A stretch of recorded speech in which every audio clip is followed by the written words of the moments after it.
Assalamualaikum warahmatullahi wabarakatuh.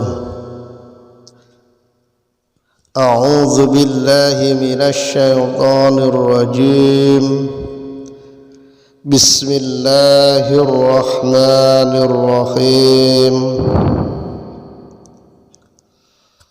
Alhamdulillahilladzi khalaqal insana fi ahsani taqwim. Ashhadu an la ilaha illallah al-malikul haqqul mubin. Wa ashhadu anna Muhammadar Rasulullah shadiqul wa'dil amin. Allahumma salli wa sallim ala sayyidina Muhammadin wa ala alihi wa sahbihi ajma'in, amma ba'du. Saudara-saudaraku yang dirahmati dan dimuliakan oleh Allah Subhanahu wa ta'ala,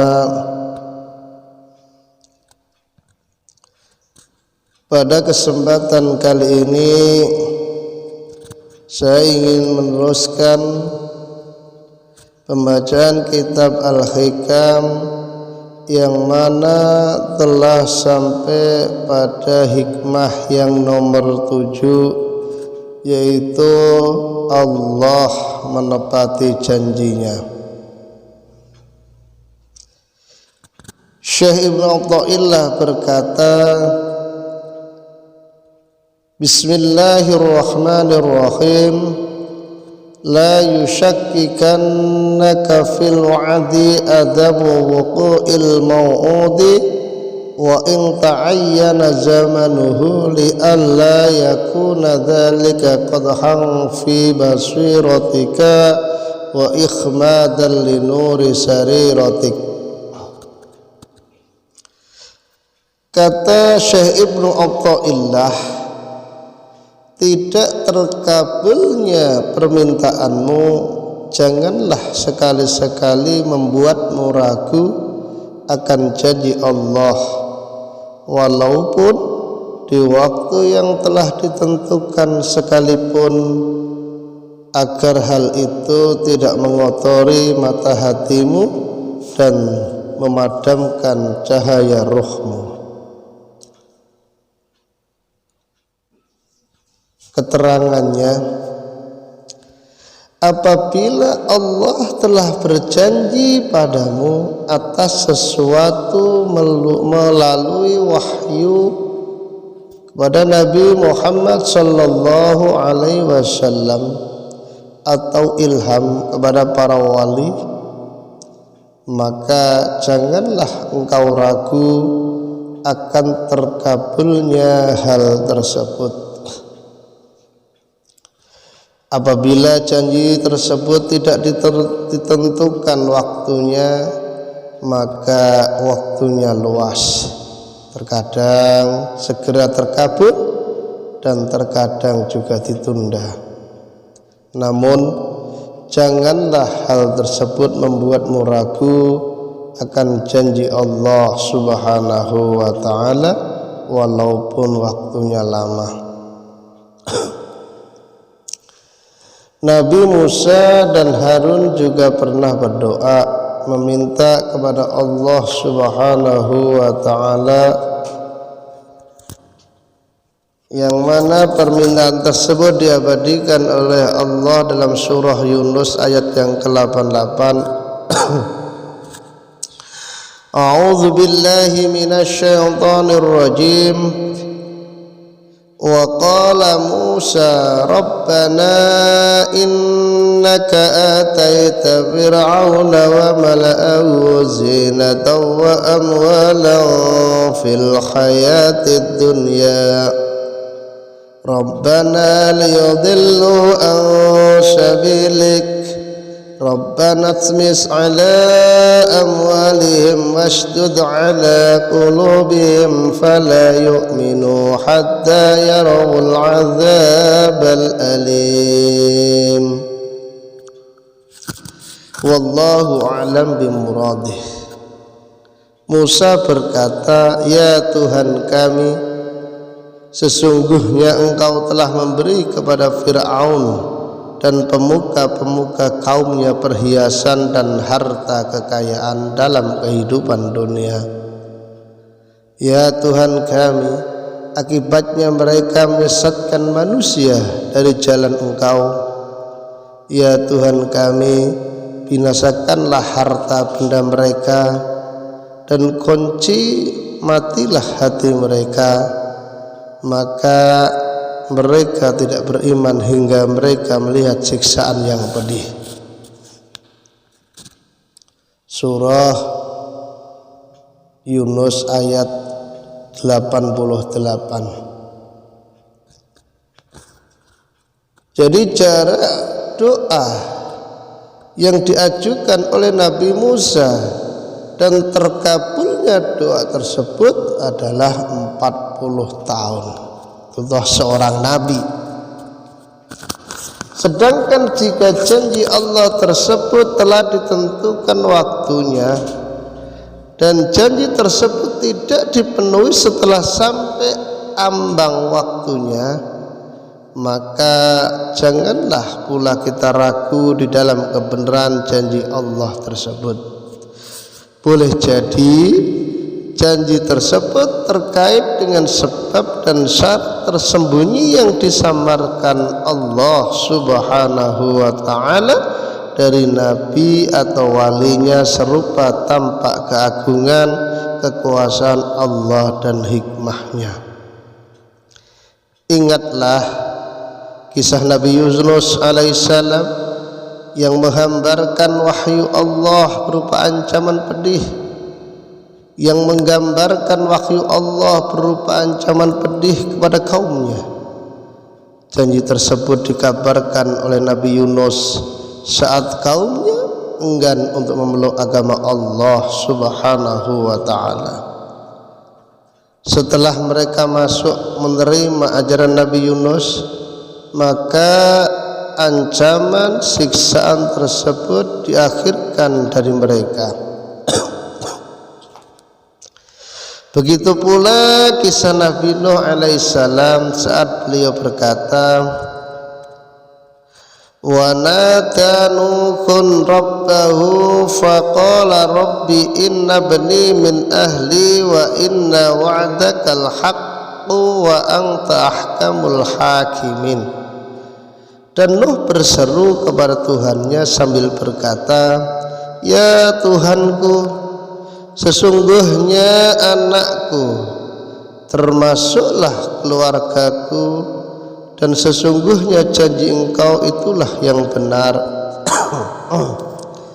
dan engkau adalah hakim yang seadil-adilnya.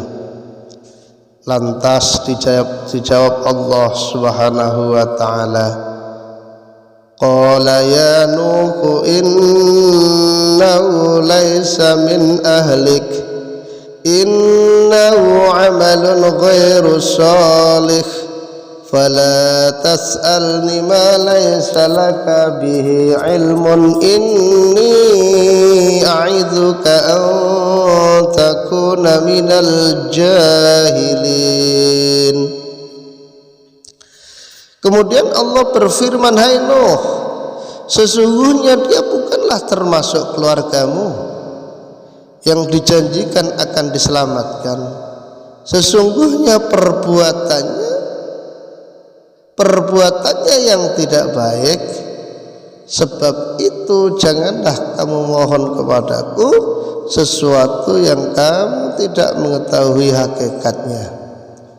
Sesungguhnya aku memperingatkan kepadamu supaya kamu jangan termasuk orang-orang yang tidak berpengetahuan. Dari kisah dan rahasia tersebut, maka Rasulullah sallallahu alaihi wasallam dan para sahabat tidaklah pernah berpegangan pada zahir janji, namun mereka tidak henti-hentinya merasa cemas dan tidak menyandarkan urusan selain kepada Allah Subhanahu wa ta'ala. Bahkan mereka selalu melihat atas keluasan ilmunya Allah. Sebagian dari itu adalah ungkapan Sayyidina Ibrahim alaihissalam, wa hajjahu qaumuhu qala atuhajjunni fillah wa qad hadani wa la akhafu ma tusyrikuna bihi illa an yasha'a rabbi syai'a إلا أن يشاء ربي شيئا وسع ربي كل شيء علما أفلا تتذكرون. Dan dia dibantah oleh kaumnya, dia berkata, apakah kamu hendak membantah tentang Allah, padahal sesungguhnya Allah telah memberi petunjuk kepadaku dan aku tidak takut kepada malapetaka dari sembahan-sembahan yang kamu persekutukan dengan Allah Subhanahu wa ta'ala, kecuali dikala Tuhanku menghendaki sesuatu dari malapetaka itu.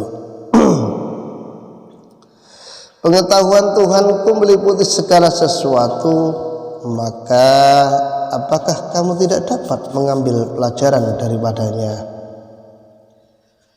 Dari ucapan Sayyidina Syu'aib alaihissalam, qad iftarayna 'ala Allahi kadiban in udna fi millatikum ba'da idh najjana Allahu minha wa ma yakunu lana an na'uda fiha illa an yasha Allah Rabbuna wasi'a Rabbuna kulla shay'in ilma 'ala Allah Rabbuna kulla shay'in ilman 'ala Allah tawakkalna Rabbana iftah bainana wa baina qaumina bil haqqi wa anta khairul fatihin. Sungguh kami mengada-adakan kebohongan yang benar terhadap Allah Subhanahu wa ta'ala jika kami kembali kepada agamamu, sesudah Allah melepaskan kami daripadanya, dan tidaklah patut kami kembali kepadanya kecuali jika Allah Tuhan kami menghendakinya. Pengetahuan Tuhan kami meliputi segala sesuatu, kepada Allah sajalah kami bertawakal. Ya Tuhan kami, berilah keputusan antara kami dan kaum kami dengan hak adil, dan Engkaulah pemberi keputusan yang sebaik-baiknya. Dari kisah Nabi Muhammad sallallahu alaihi wasallam di perang Badar, ketika beliau berdoa sampai sorbanya terjatuh, Allahumma inni anshuduka ahdaka wa wa'daka Allahumma in tuhlika hadhil isabata lam tu'bad ba'dal yawm. Ya Allah, sungguh aku benar-benar memohon kepadamu akan perjanjian dan janjimu ya Allah. Jika Engkau menghendaki kehancuran pasukan Islam ini, maka Engkau tidak akan disembah lagi setelah hari ini. Sedangkan kisah perang Hudaybiyah, maka janji Allah pada kisah tersebut tidaklah ditentukan waktunya, sebab firman Allah, fa'alima ma lam ta'lamu, Allah lebih mengetahui apa yang tidak diketahui.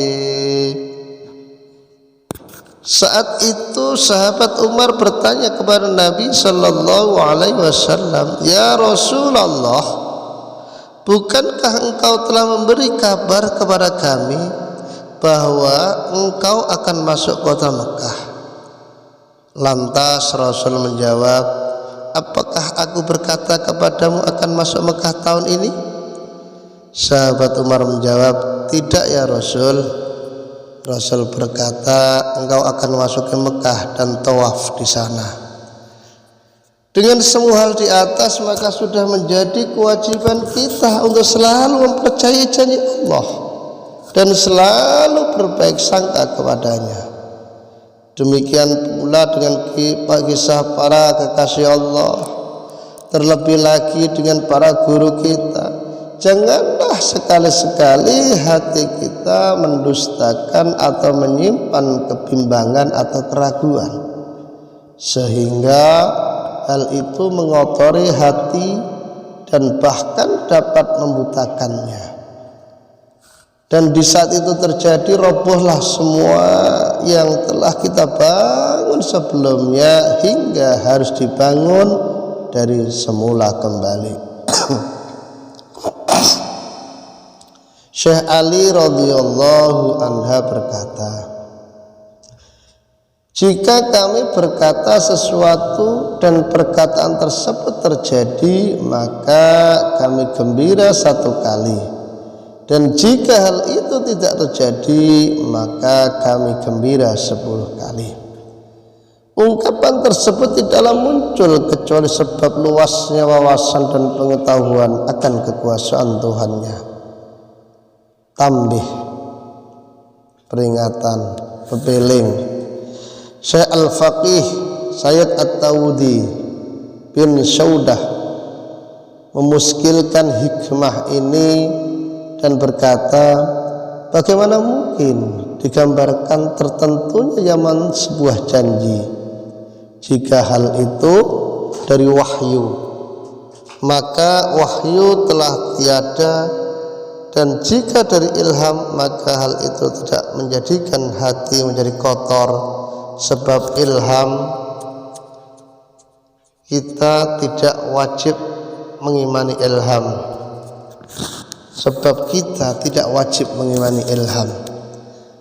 Jawaban dari kemuskilan tersebut adalah bahwa murid yang sejati adalah orang-orang yang dituntut untuk mempercayai guru-gurunya di setiap ucapannya, sebab mereka adalah pewaris para nabi. Jika nabi mendapat wahyu tentang hukum, maka para wali Allah mendapatkan wahyu ilham. Sebab hati ketika jernih dari perihal yang mengotori dan dipenuhi dengan cahaya ilahi, maka tidaklah muncul dari hati tersebut kecuali perihal yang benar. Dengan demikian, janji mereka wajib dipercayai oleh para muridnya. Keraguan yang muncul setelah kewajiban mempercayai janji yang dijanjikan oleh Allah Subhanahu wa ta'ala melalui lisan nabinya atau melalui lisan gurunya berdampak menjadi kotornya hati sang murid. Saudara-saudaraku yang sama-sama mengharap ridha Allah Subhanahu wa ta'ala, jadi kesimpulannya, mari kita selalu yakin akan janji Allah Subhanahu wa ta'ala. Allah tidak pernah mengingkari janji. Apapun yang menjadi permintaan kita atau doa kita pasti akan dikabul oleh Allah Subhanahu wa ta'ala. Akan tetapi cara pengkabulan doa terserah Allah yang akan menentukannya, bukan kita yang menentukannya. Bisa jadi cepat, bisa jadi lambat, akan tetapi teruslah yakin dan yakin.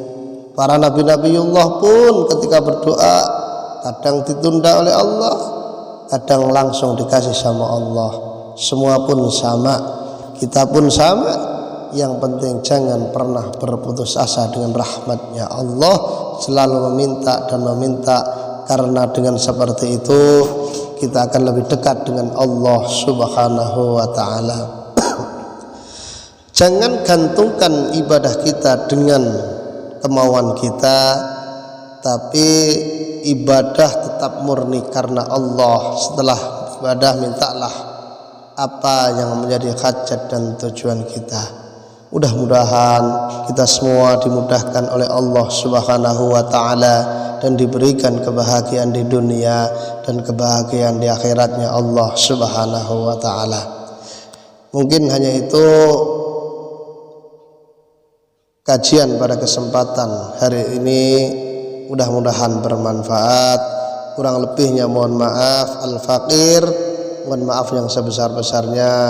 Wal afu minkum, wallahul musta'an ila thariqil hasan, wallahu yaqti bi badi wa firah li wa lakum fi darajatil akhirah. Summa assalamu alaikum warahmatullahi wabarakatuh.